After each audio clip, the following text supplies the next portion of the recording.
My life, like many of yours, is filled with lots of wonderful things to include working, writing, creating, gardening, exercising, and cooking.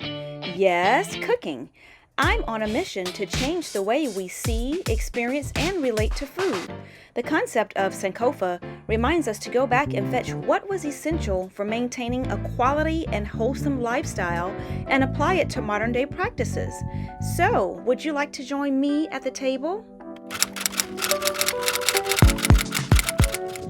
Welcome back to my Sankofa table. I'm your host, Tia Capers, and today I just happened to want to come out here to the farmers market, so I'm at the Charlotte Regional Farmers Market. Came out here to specifically look for a seeded watermelon because they're hard to find in the grocery stores right now. So yes, I have my water. So I walked through, talked to some of the vendors, and checking out some of the different produce and things and goodies that they have out here. So I encourage you guys, if you have a farmers market in your area, go by, patronize, talk, mix and mingle. You might learn something, you might buy something, you might taste something. So I just encourage you guys, check it out. They're here for a reason. They're here for us. They're here to serve the community. So definitely be intentional about checking out the local farmers market in your area. So if this is something you're interested in, then stay tuned, stick around, and when I come back, I'll have more of the Charlotte Regional Farmers Market. Stay tuned. Hey, this is Chocolate Drop with the Chocolate Box Presents and Tia Capers of my Sankofa table. And we want to encourage you to tune into both our programs. The Chocolate Box comes on every Tuesday at 12 noon and then again at 9 p.m. And what about my Sankofa table? My Sankofa table airs every second and fourth Saturday of the month, 6:30 p.m. Eastern Standard Time. On Spectrum Cable Channel 21 and AT&T UVerse Channel 99. So you never know what you're going to get. Nope. You can watch the Chocolate Box Presents or my Sankofa table. What else? And everyone is welcome at the table. Absolutely. Hope to see you there. See you there. Bye.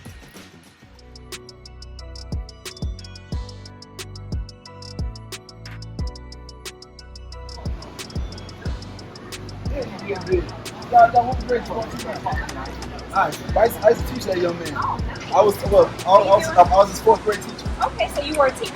Yeah, I'm still man. I teach high school now. All right. I'm Tia from my Sankofa table, and I'm standing here with Kelly Hunter, King of Foods. All right. Hunter Seasonings and Sauces. Yeah, so I'm standing here with the brother, and I've sampled one of his seasonings. I think his Texas seasonings, like an everything seasoning. He has some of everything out here. He has French fry, adobo, hot lemon, pepper and garlic, Cajun, poultry seasoning. He has some of everything, y'all. And he has sauces. So I'm here at the Charlotte Farmers Market, and I'm just standing here. So how long have your business been around? Since about 2016. Nice. Have you always been out here to the farmers market? Yes. Okay. So if somebody wants to find your products, are you online? Are you on Instagram? Yep. KingofFoods.com. That's my website. Okay. Instagram at King of Foods. Cool thing. So hey, if y'all trying to get your seasoning on with your sauces, the seasoning, I just sampled some of the seasoning. It's phenomenal. It's something you can put on veggies. You can put on meat if you're still eating meat. You can put on a number of things. You can put in dips and such. So check the brother out. So far, so good. And we're signing out. Thanks. So thank you. I love finding unique seasoning blends and sauces for some of my side dishes and even my main dishes. Family, I am standing here with Kevin Mapp of Kim B's Teas. I came out here to the farmers market maybe a year or two ago and actually bought some of the orange herbal tea from his wife. Shout out to her. And now they have cold teas, and they have teas in bottles. They have peach mango, they have almond, they have sweetened, they have unsweetened, they have cold. So tell me, how long? I think you all aren't in the Charlotte area. Are you in like We're based out of Greensboro, but my largest presence is here in Charlotte. Okay. My largest warehouse is here. Nice. We're the largest black-owned tea company in the United States and the largest tea company here in the state of North Carolina. Congratulations. Definitely. So Glad to see you guys are still around too. definitely. And so I got to give all the credit to my business partner, Kim. Yes. Kim is the creator of all the wonderful flavors that you guys enjoy. Nice. I just help build the company and get the word out there. Yes. And I know we mentioned you have sweetened and unsweetened tea, so tell us about your sweet tea. Yes, our sweetened teas are made with pure cane sugar. We normally make them with honey, but we can't serve honey to the public because some people are allergic and don't even know it. Right. So therefore, when we distribute our teas, the only thing left in all of nature that's pure and natural is pure cane sugar. So we put just enough to make it sweet, but not enough to give you diabetes. Okay. And the one I just tried was the peach mango, which is unsweetened. You also have a sweetened version here, and I think you said next week you'll have the unsweetened version out here, which is great. You have it in the cold tea. And now I'm checking it out. You have coffee. Yes. Have you guys always had coffee? We have not always had coffee. We started introducing coffee maybe 3-4 years ago. Okay. We've got 80 different flavors. You can see them on our website, www.kimbees.com. Oh yeah. 80? 80. And we've got everything from dark chocolate raspberry to blueberry, exotic blend. A roastmaster's choice. Anything for your palate that you can think of, we've got. So plain, flavor, decaf, caffeinated, we got them all. Absolutely. Well, thank you. I am so glad that you guys are continuing to grow. Thank you for taking a moment of your busy day to talk to me and my audience. So we appreciate it. We'll be on the lookout for you. Now I'm going to take me one of these peach mangoes to go. Yes, ma'am. Because it's hot out here, and I want to cool off with something nice and sweet and natural. Yes, ma'am. Yeah. So thank you, Ken. Thank you so much. Now, take care now. All right. Thank you.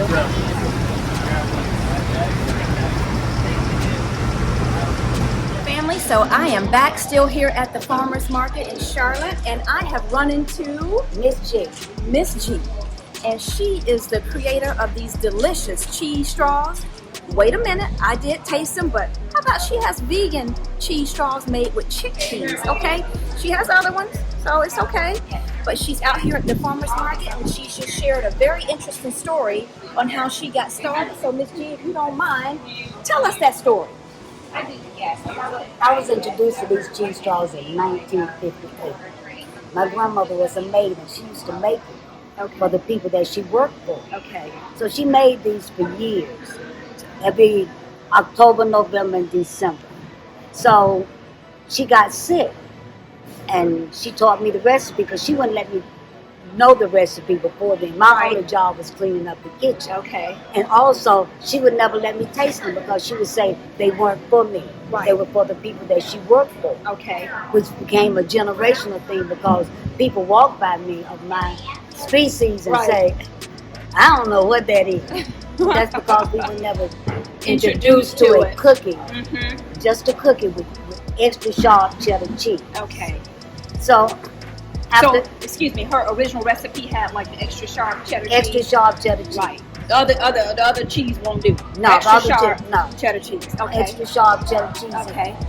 And the thing that I do that make my cheese straws not hard and crunchy, I do a little secret thing that my grandma taught me. Okay. It's different from everyone else's cheese straw. Okay. If you even tasted my vegan cheese straw, you see it's not something that'll break your teeth.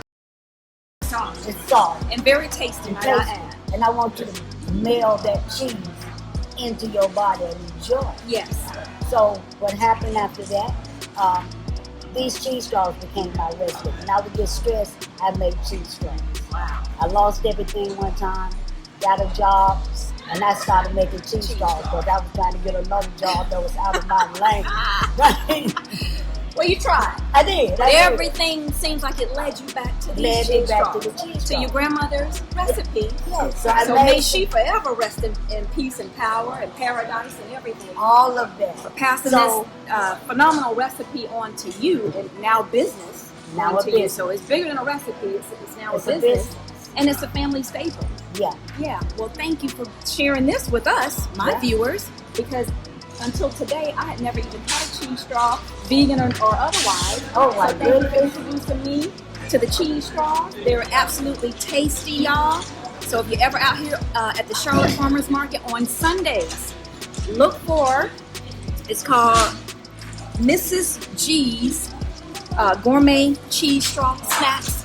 Are you on social media? I am. I'm on Instagram and Facebook. All right, as Mrs. G? As Mrs. G. All right, so y'all look up Mrs. G. She's here in the Charlotte, North Carolina area, but I believe she lives in Winston-Salem. So she comes all the way down to share her cheese straws with everybody else. So, signing out. Thank you. Thank you. So The great thing about farmers markets also is that not only can you find fruits and vegetables, but you can also find plants, house plants, garden plants, all types of things.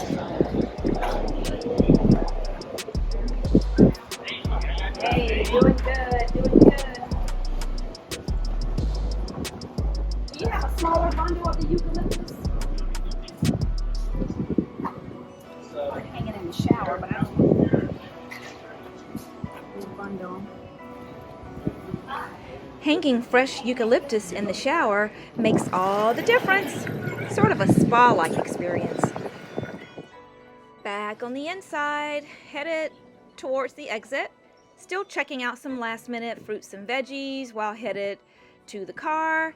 I am a little picky about the different vendors that I buy from and support because sometimes, you know, some of the vendors aren't sure about the fruits and veggies because they're prepackaged and they just dump them out and resell them.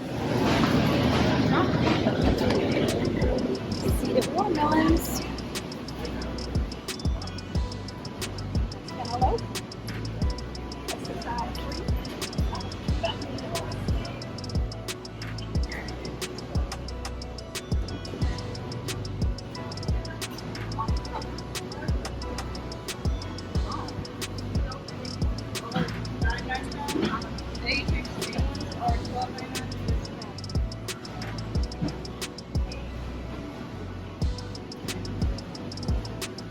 CBD. I pretty much like to buy organic fruits and veggies or pesticide-free ones, and sometimes it's hard to tell if that's the case with some of the vendors. So it's good to ask questions. Now this is the darndest thing. I've never seen Indian bitter melon. Never, ever, ever. Not sure what it is or why it is, where it come from. I guess India, perhaps? No clue. Very interesting, as well as this. Never seen this before. I guess it's a baby cucumber. I don't know. Have eggplant, cabbage, some other kind of squash, okra, baby eggplants. I've never seen baby eggplants. Baby eggplants. Wow. Interesting. Wow. And I'm always cautious of hybridized fruits and vegetables. Cut it up. The skin too. Oh, I've never ever seen that. I have to look that up online. Do your research, family. Don't ever be afraid to research, look up, study Spinach, the unknown. celery. There's too much trickery out here. Mushrooms, tomatoes, onions, potatoes.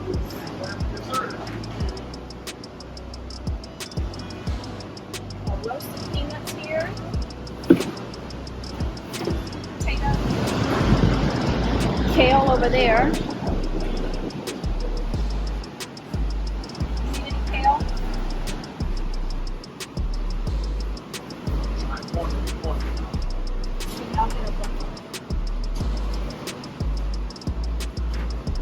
Maybe not. I have kale.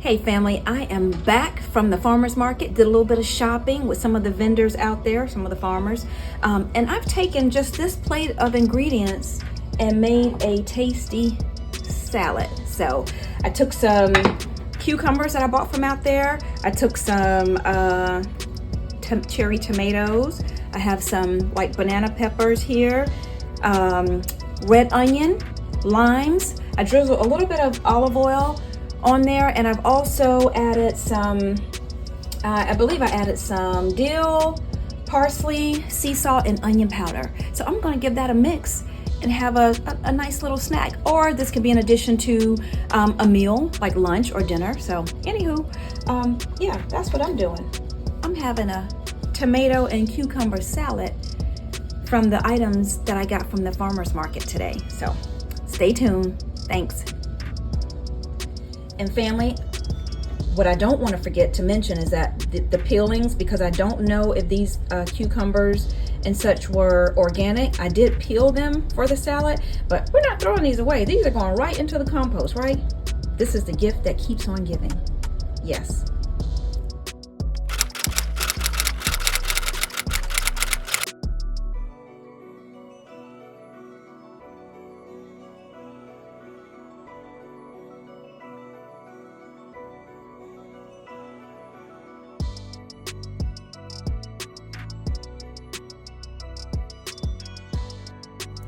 Hey family, this is Tia and I am back. I'm out here at the Huntersville Growers Market in Huntersville, North Carolina, which is right down the street from Charlotte, or same county. So I'm out here checking things out. I am going to speak to some of the local vendors. I'm hoping that I find some organic peaches or pesticide-free peaches out here while visiting. So I'm just going to hang out and talk to some of the local vendors, check things out. If this is something you're interested in, then stay tuned. I'm going to show you more of the Huntersville Growers Market. Of course, it's not as large as the Charlotte Regional Farmers Market, but I find that out in places like this, you can find like local sweets and treats and local, just different things that people grow or people make. So stay tuned and we'll have more. Thanks. Family, unfortunately, I found absolutely nothing that I wanted to buy at this growers market this time, but I did talk to several of the vendors.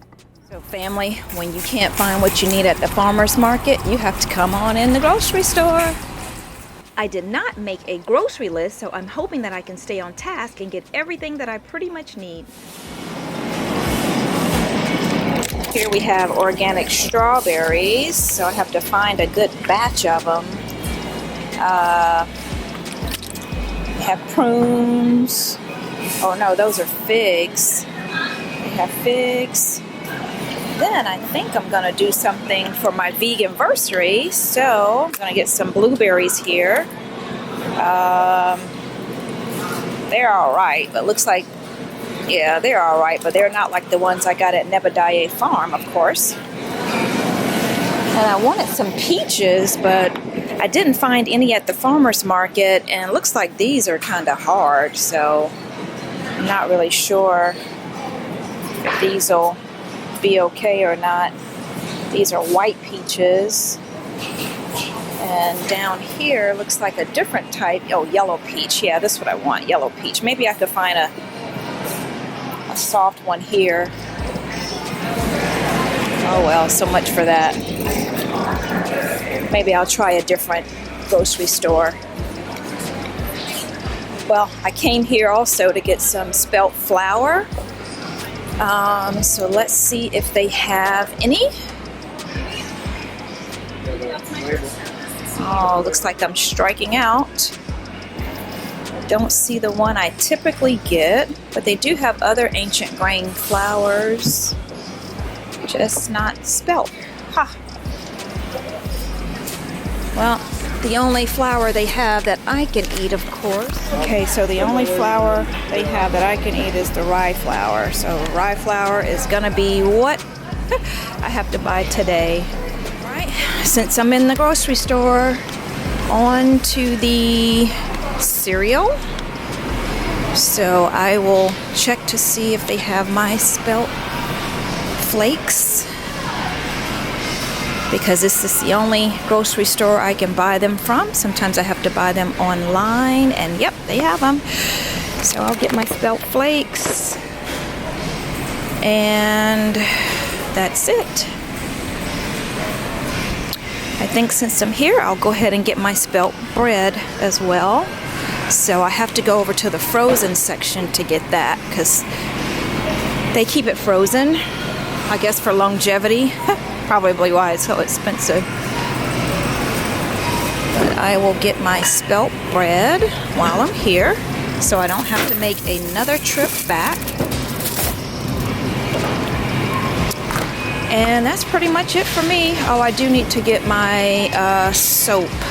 So let's see if they have my soap, because I'm trying to get everything I need all in one spot here.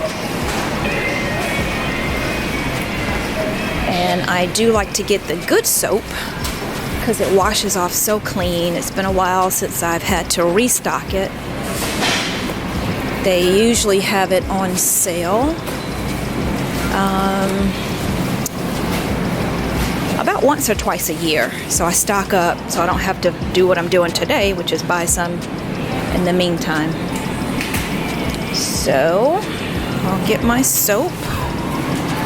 And today I'll get cucumber, coastal breeze, and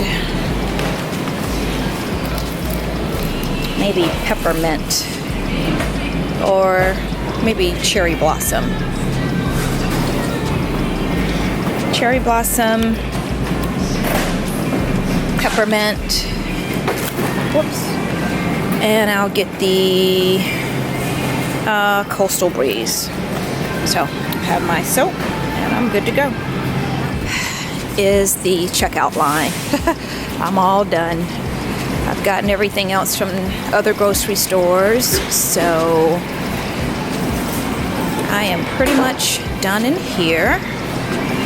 I already have my toothpaste.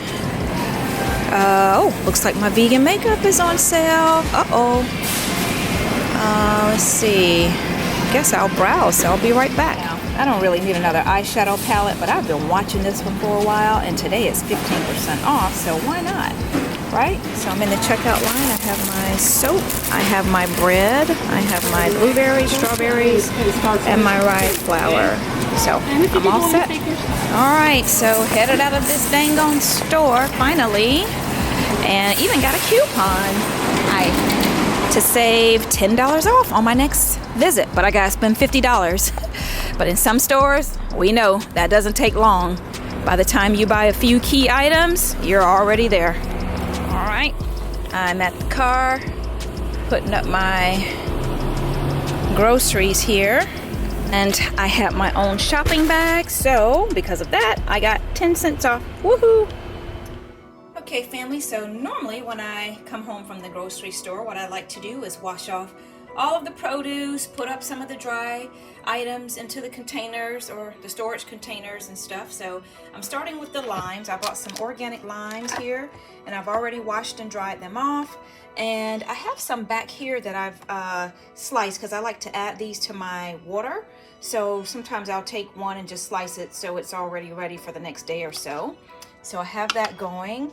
And then I was at the grocery store and I thought that I needed some spelt flour, but when I came home I realized that I already had a bag, so I just filled up that container with the spelt flour. I like to keep these containers in the pantry because it's easy to see what you have and what you don't have and what you need to buy. So right here I have some, I did buy rye flour, but my container is already still about half full. I did buy my spelt cereal. So I've already taken it and poured it into this container. So I like to keep this out on the counter because I eat spelt cereal like most mornings, so it's easy for me to keep in a container or in the glass jar and just pour it into my bowl. I have my blueberries here, my organic blueberries that I need to wash off and put in a container. I also have my strawberries here, so I've already washed them off. I have to dry them off now, and I have to add them to my container here. So this keeps them fresh a little bit longer. Sometimes I add them to a glass jar after I wash them and dry them off, and that helps to keep them fresh a little bit longer. So, but I found this container at the retail store recently, and this was like the perfect size for my strawberries because I've always struggled with finding the perfect size.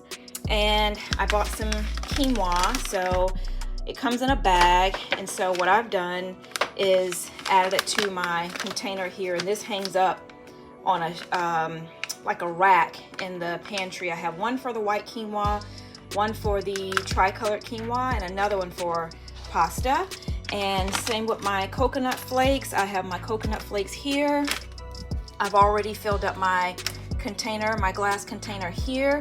You can find these glass containers at your like local department stores and stuff, and I find that it just makes it easy for organizing and trying to keep up with, like, you know, what you have and what you don't have, so that you're not overbuying stuff, or so that when stuff runs out, you'll know what you need to get. So last up for today will be my apples. So I already have a container for them. They're in the sink. I have to dry them off. I've already washed them off, so I'll put my organic apples in this container, and then this will go in the refrigerator.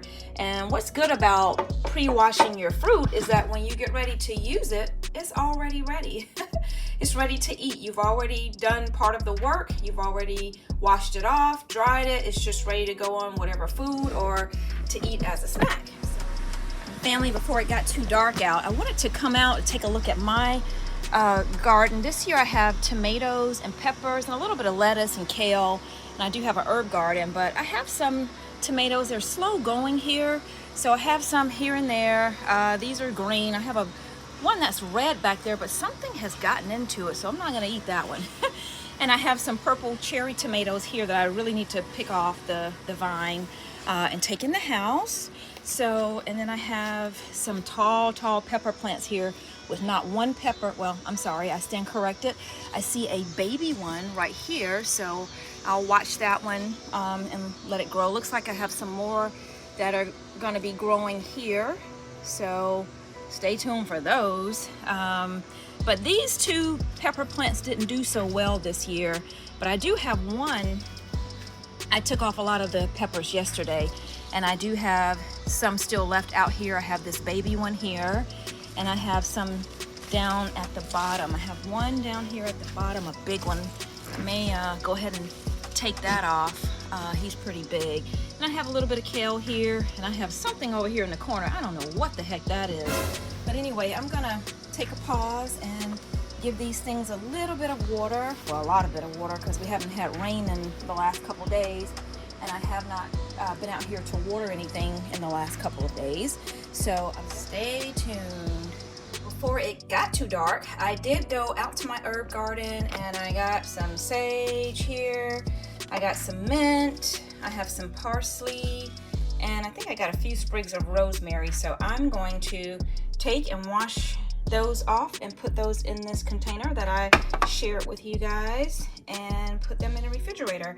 I also went out back to get some of those purple cherry tomatoes off, so I washed them off, and I just put them in a container so I can put them in the refrigerator. So, and I have everything else all good to go. I have to put the washed off blueberries in one of those containers. I have the strawberries ready to go in the refrigerator. I have the limes ready to go, and I did the apples. So I washed them off, dried them off. Although they're organic, I still like to wash off my fruit because you never know if they put wax on them or anything. So try to get that stuff washed off and prepped and dried off and ready to go in the fridge. So that's what I have thus far. Thanks for watching, and be sure to share this program with others, and stay tuned for an upcoming episode where I am visiting Isle of Palm Beach in Charleston, South Carolina.